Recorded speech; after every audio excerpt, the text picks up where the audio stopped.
Hi friends, ಹೇಗಿದ್ದೀರಾ? ಎಲ್ಲರೂ ಚೆನ್ನಾಗಿದ್ದೀರಾ? ನಾನು ಕೂಡ ಚೆನ್ನಾಗಿದ್ದೀನಿ. ತುಂಬ ದಿವಸ ಆಗೋಯ್ತು ನಾನು ವ್ಲಾಗ್ ಮಾಡಿ. ಸೊ ಈ ನಡುವೆ ವ್ಲಾಗ್ ಮಾಡೋಕ್ಕೆ ಆಗಲಿಲ್ಲ. ಇವಾಗ ಗೊತ್ತಲ್ವಾ, ಪ್ರೆಗ್ನೆನ್ಸಿ ಟೈಮ್ ಆಗಿರೋದ್ರಿಂದ, ಅದರಲ್ಲೂ 9th ಮಂತ್ ರನ್ನಿಂಗ್ ಇರೋದ್ರಿಂದ ನನಗೆ ವಿಡಿಯೋಸ್ ಮಾಡೋಕ್ಕಾಗ್ತಾಯಿಲ್ಲ. ಸೊ ಡೈಲಿ ವ್ಲಾಗ್ಸ್ ಎಲ್ಲ ಮಾಡೋಕ್ಕಾಗ್ತಾಯಿಲ್ಲ. ಹಂಗಾಗಿ ರೆಸಿಪೀಸ್ನ ನಾನು ಶೇರ್ ಮಾಡ್ತಾಯಿದ್ದೀನಿ.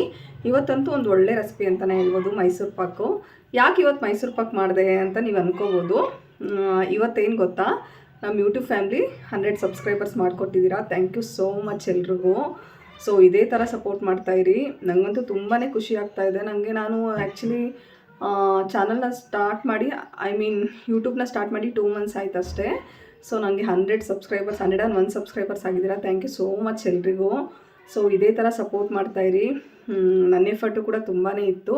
ಸೊ ಹಾಗೆ ಇನ್ನೂ ಮುಂದೆ ಒಳ್ಳೊಳ್ಳೆ ಕಂಟೆಂಟ್ನ ಕೊಡೋದಕ್ಕೆ ಟ್ರೈ ಮಾಡ್ತೀನಿ. ನನಗೆ ಯಾರೆಲ್ಲ ಸಪೋರ್ಟ್ ಮಾಡಿದ್ದೀರಾ ಅವ್ರಿಗೆಲ್ಲ ತುಂಬಾ ಥ್ಯಾಂಕ್ಸ್ ಹೇಳೋಕ್ಕೆ ಇಷ್ಟಪಡ್ತೀನಿ. ಸೊ ಹೀಗೆ ಎಂಕರೇಜ್ ಮಾಡ್ತಾಯಿರಿ, ಸಪೋರ್ಟ್ ಮಾಡ್ತಾಯಿರಿ ನನಗೆ. ಹಾಗೆ ಫುಲ್ಲು ವಿಡಿಯೋಸ್ನ ನೋಡಿ ವಾಚ್ ಅವರ್ಸ್ನ ಕೂಡ ಕಂಪ್ಲೀಟ್ ಮಾಡಿಕೊಡಿ ಅಂತ ಕೇಳ್ತಾ ಇದ್ದೀನಿ. ಹಾಗಾಗಿ ಇವತ್ತು ಮೈಸೂರು ಪಾಕ್ ರೆಸಿಪಿನ ನಿಮ್ಮ ಜೊತೆ ಶೇರ್ ಮಾಡ್ತಾಯಿದ್ದೀನಿ. ಈ ಸ್ಪೆಷಲ್ಲು ಮೂಮೆಂಟ್ಗೋಸ್ಕರ ನಾನು ನಿಮಗೆ ಒಂದು ಸ್ವೀಟ್ ರೆಸಿಪಿನ ನಿಮ್ಮ ಜೊತೆ ಶೇರ್ ಮಾಡ್ತಾಯಿದ್ದೀನಿ. ಥ್ಯಾಂಕ್ ಯು ಸೋ ಮಚ್ ಎಲ್ರಿಗೂ. ಹಾಗೆ ನನಗೆ ಸಪೋರ್ಟ್ ಮಾಡಿದಂಥ ನಮ್ಮ ಅಮ್ಮಗೆ ಮತ್ತು ನಮ್ಮ ಹಸ್ಬೆಂಡ್ಗೆ, ಇವರಿಬ್ಬರು ಅಂತೂ ತುಂಬಾ ಎಂಕರೇಜ್ ಮಾಡಿದ್ರು ನನಗೆ.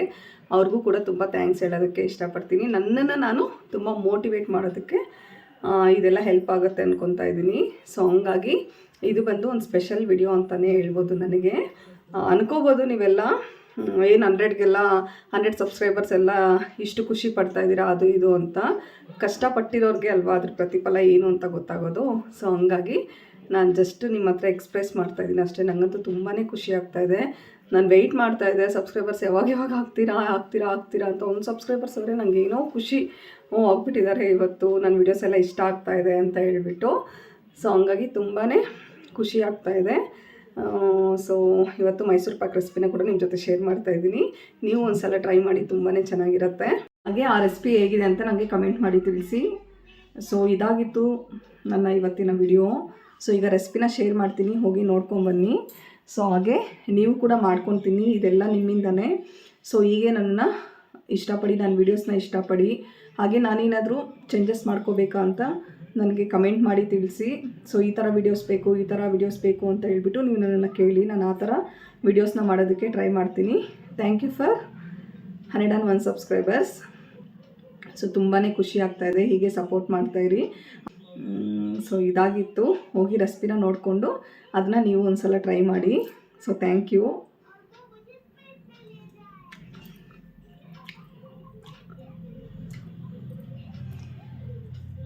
ಸೊ ಇದಾಗಿತ್ತು ಇವತ್ತಿನ ವಿಡಿಯೋ. ಐ ಹೋಪ್ ನಿಮ್ಮೆಲ್ರಿಗೂ ಇಷ್ಟ ಆಗುತ್ತೆ ಅನ್ಕೊತಾ ಇದ್ದೀನಿ. ಇಷ್ಟ ಆದರೆ ಪ್ಲೀಸ್ ನನ್ನ ಚಾನಲ್ನ ಲೈಕ್ ಮಾಡಿ, ಶೇರ್ ಮಾಡಿ, ಹಾಗೆ ಸಬ್ಸ್ಕ್ರೈಬ್ ಮಾಡ್ಕೊಳ್ಳಿ ಅಂತ ಕೇಳ್ತಾ ಮುಂದಿನ ವ್ಲಾಗಲ್ಲಿ ಸಿಗ್ತೀನಿ. ಅಲ್ಲಿವರೆಗೂ ಬಾಯ್ ಎಲ್ರಿಗೂ. ಕಪ್ಪಾಗೋಷ್ಟು ಕಡಲೆ ಹಿಟ್ಟನ್ನ ಸೇರಿಸ್ಕೊಂಡು ಸೈಡ್ಗೆ ಎತ್ತಿಟ್ಕೊಂಡೆ. ಅದಾದ ನಂತರ ಇಲ್ಲಿ ಒಂದು ಬೌಲ್ಗೆ ನಾನಿಲ್ಲಿ 3/4 ಭಾಗ ಆಗೋಷ್ಟು ತುಪ್ಪ, ಹಾಗೆ 3/4 ಭಾಗ ಆಗೋಷ್ಟು ಎಣ್ಣೆನ ಸೇರಿಸ್ಕೊಂಡಿದ್ದೀನಿ. ನೀವು ಬೇಕಾದರೆ ಕಂಪ್ಲೀಟ್ ತುಪ್ಪದ ಜೊತೆ ಕೂಡ ಮಾಡ್ಕೋಬೋದು. ನಾನಿಲ್ಲಿ 3/4 ಭಾಗವಷ್ಟು ಎಣ್ಣೆ ಹಾಗೆ 3/4 ಭಾಗದಷ್ಟು ತುಪ್ಪನ ಸೇರಿಸ್ಕೊಂಡು ಅದನ್ನು ಕೂಡ ಸೈಡ್ಗೆ ಎತ್ತಿಟ್ಕೊಂಡೆ. ಈಗ ಒಂದು ಬೌಲ್ನ ತೊಗೊಂಡು ಅದಕ್ಕೆ 1 ಕಪ್ ಆಗೋಷ್ಟು ಕಡಲೆ ಹಸಿಟ್ಟನ್ನ ಸೇರಿಸ್ಕೊಂಡಿದ್ದೀನಿ. ಅದನ್ನು ಚೆನ್ನಾಗಿ ಡ್ರೈ ಮಿಕ್ಸ್ ಮಾಡ್ಕೋಬೇಕು. ಅಂದರೆ ಒಂದು ಸ್ವಲ್ಪನೂ ಉಂಡೆ ಇಲ್ಲದೆ ಇರೋ ಥರ ಚೆನ್ನಾಗಿ ಮಿಕ್ಸ್ ಮಾಡ್ಕೋಬೇಕಾಗತ್ತೆ. ಈ ಥರ ಮಿಕ್ಸ್ ಮಾಡ್ಕೊಂಡಿದ್ದಾದಮೇಲೆ ಉಂಡೆಗಳಿದ್ರೆ ಅಷ್ಟು ಚೆನ್ನಾಗಿ ಬರಲ್ಲ, ಉಂಡೆಗಳಿಲ್ಲದೆ ಇರೋ ಥರ ನೋಡ್ಕೊಳ್ಳಿ. ನೆಕ್ಸ್ಟ್ ಅದಾದಮೇಲೆ ಇಲ್ಲಿ ನಾವೇನು ರೆಡಿ ಮಾಡಿ ಇಟ್ಕೊಂಡಿರ್ತೀವಿ, ತುಪ್ಪ ಹಾಗೆ ಎಣ್ಣೆ, ಅವೆರಡು ಮಿಶ್ರಣನ ಸೇರಿಸ್ಕೊಂಡು ಚೆನ್ನಾಗಿ ಅದನ್ನು ಮಿಕ್ಸ್ ಮಾಡ್ಕೋಬೇಕು. ಯಾವ ಥರ ಮಿಕ್ಸ್ ಮಾಡ್ಕೋಬೇಕು ಅಂತ ಅಂದರೆ, ಅದು ಚೆನ್ನಾಗಿ ಒಂಥರ ಸಾಫ್ಟ್ ಆಗೋ ಥರ ಮಿಕ್ಸ್ ಮಾಡ್ಕೋಬೇಕು.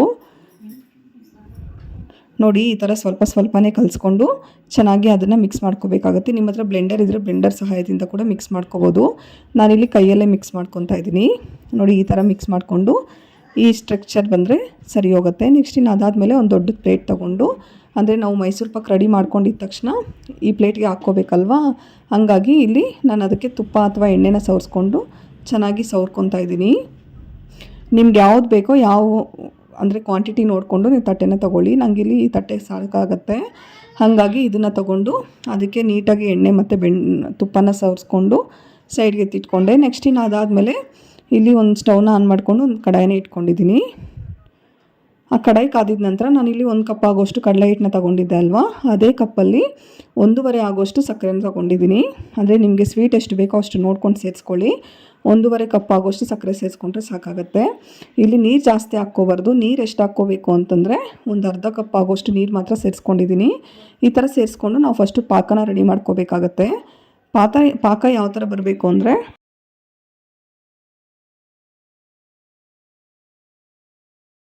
ನಮಗೆ ಒಂದೇಳೆ ಪಾಕ ಬರಬೇಕು. ನಾನು ನಿಮಗೆ ತೋರಿಸ್ತೀನಿ ಯಾವ ಥರ ಬರಬೇಕು ಪಾಕ ಅಂತ ಹೇಳ್ಬಿಟ್ಟು. ಸೊ ನೀವು ಇನ್ನು ನಾನ್ ಸ್ಟಿಕ್ಕಲ್ಲಿ ಮಾಡಿಕೊಂಡ್ರೆ ಇನ್ನೂ ತುಂಬಾ ಚೆನ್ನಾಗಿರುತ್ತೆ. ನನ್ನ ಹತ್ರ ಸದ್ಯಕ್ಕಿದೆ ಇತ್ತು, ಹಾಗಾಗಿ ನಾನು ಇದರಲ್ಲೇ ಸಕ್ಕರೆನೆಲ್ಲ ನೀಟಾಗಿ ಕರಗಿಸ್ಕೊತಾ ಇದ್ದೀನಿ. ನೋಡಿ ಚೆನ್ನಾಗಿ ಕರಗಿಸ್ಕೋಬೇಕು. ಈಗ ಈ ಥರ ನೊರಗೆ ಬರ್ತಾ ಇದೆ ಅಲ್ವಾ. ಸೊ ಈ ಥರ ಕಲಿಸ್ಕೊಂಡು ನಾನು ಇಲ್ಲಿ ಚೆಕ್ ಮಾಡ್ಕೊತಾ ಇದ್ದೀನಿ ಯಾವ ಥರ ಬಂದಿದೆ ಪಾಕ ಅಂತ ಹೇಳ್ಬಿಟ್ಟು.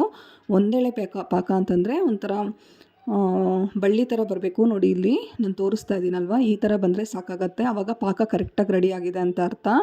ನಮಗೆ ಮೇಯ್ನ್ ಬಂದು ಈ ಪಾಕ ಮತ್ತು ನಾವು ಕಡಲೆ ಹಿಟ್ಟನ್ನ ಸೇರಿಸ್ಕೊತೀವಲ್ವ, ಆವಾಗ ಕರೆಕ್ಟಾಗಿ ಬಂದರೆ ಮೈಸೂರು ಪಾಕ್ ತುಂಬ ಚೆನ್ನಾಗಿ ಬರುತ್ತೆ, ಹಾಗೆ ಸಖತ್ ಟೇಸ್ಟಿಯಾಗಿರುತ್ತೆ. ಇಲ್ಲಿ ನೋಡಿ ಈಗ ಪಾಕ ಬಂದಿದ್ದಾಯಿತು.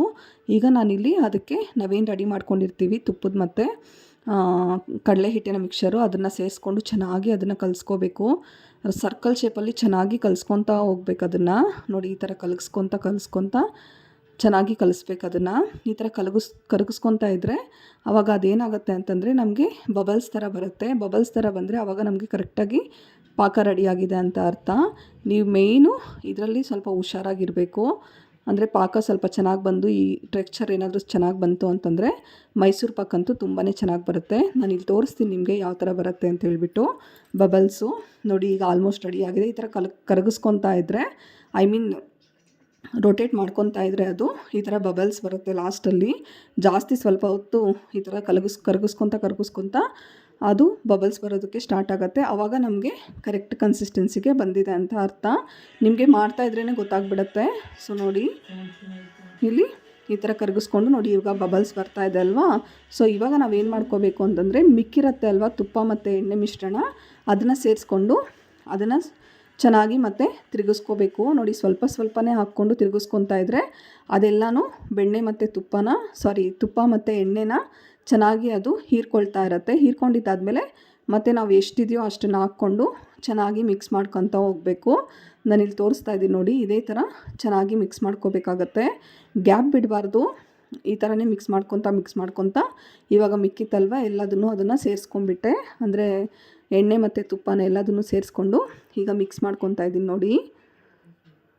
ಈ ಥರ ಮಿಕ್ಸ್ ಮಾಡ್ಕೊತಾನೆ ಇರಬೇಕು. ಗ್ಯಾಪ್ ಬಿಟ್ಟರೆ ಅಂತೂ ಅದು ಚೆನ್ನಾಗಿ ಬರಲ್ಲ. ನೋಡಿ ಈ ಥರ ಮಿಕ್ಸ್ ಮಾಡ್ಕೊತಾ ಇವಾಗ ನಮಗೆ ಈ ಥರ ಈ ಕನ್ಸಿಸ್ಟೆನ್ಸಿಗೆ ಬರುತ್ತೆ ಅಲ್ವಾ. ನೋಡಿ ಅಂದರೆ ಬಬಲ್ಸ್ ಎಲ್ಲ ಬಂದು ನೀಟಾಗಿ ಈ ಕನ್ಸಿಸ್ಟೆನ್ಸಿಗೆ ಬಂದಾಗ ಇವಾಗ ನಾವು ಅದನ್ನು ನೋಡ್ಕೋಬೇಕಾಗತ್ತೆ. ಅಂದರೆ ಈ ಥರ ಉಂಡೆ ಥರ ಬಂತು ಅಂತಂದರೆ ಕರೆಕ್ಟಾಗಿ ಪರ್ಫೆಕ್ಟಾಗಿ ಪಾಕ ರೆಡಿಯಾಗಿದೆ ಅಂತ ನಾನು ನಿಮಗೆ ತೋರಿಸ್ತಾ ಇದ್ದೀನಲ್ವ. ಈ ಥರ ಉಂಡೆ ಥರ ಬಂತು ಅಂತಂದರೆ ಪರ್ಫೆಕ್ಟಾಗಿ ಆಗಿದೆ ಅಂತ ಹೇಳ್ಬಿಟ್ಟು. ನೋಡಿ ಎಷ್ಟು ಚೆನ್ನಾಗಿ ಬಂದಿದೆ ಅಂತ. ಕೈಗೆ ಸ್ವಲ್ಪನೂ ಮೆತ್ಕೊಳ್ಳಲ್ಲ.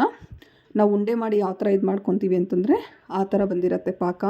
ನೋಡಿ ಈಗ ನಾನು ಏನು ಮಾಡ್ತಾಯಿದ್ದೀನಿ ಅಂತಂದರೆ ಅದನ್ನು ತಟ್ಟೆಗೆ ಸೇರಿಸ್ಕೊತಾ ಇದ್ದೀನಿ.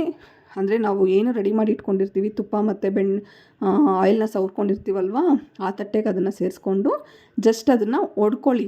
ಮೇಲೆಯಿಂದ ಸ್ವಲ್ಪ ಈ ಥರ ಕೆಳಗಡೆ ಮಾಡಿದ್ರೆ ಅದು ಚೆನ್ನಾಗಿ ನೋಡಿ ಈ ಥರ ಮಾಡ್ತಾಯಿದ್ದೀನಲ್ವ, ಆ ಥರ ಮಾಡಿಕೊಂಡ್ರೆ ನಮಗೆ ಎಲ್ಲ ಕಡೆನೂ ಕರೆಕ್ಟಾಗಿ ಹೊಂದ್ಕೊಳ್ಳುತ್ತೆ.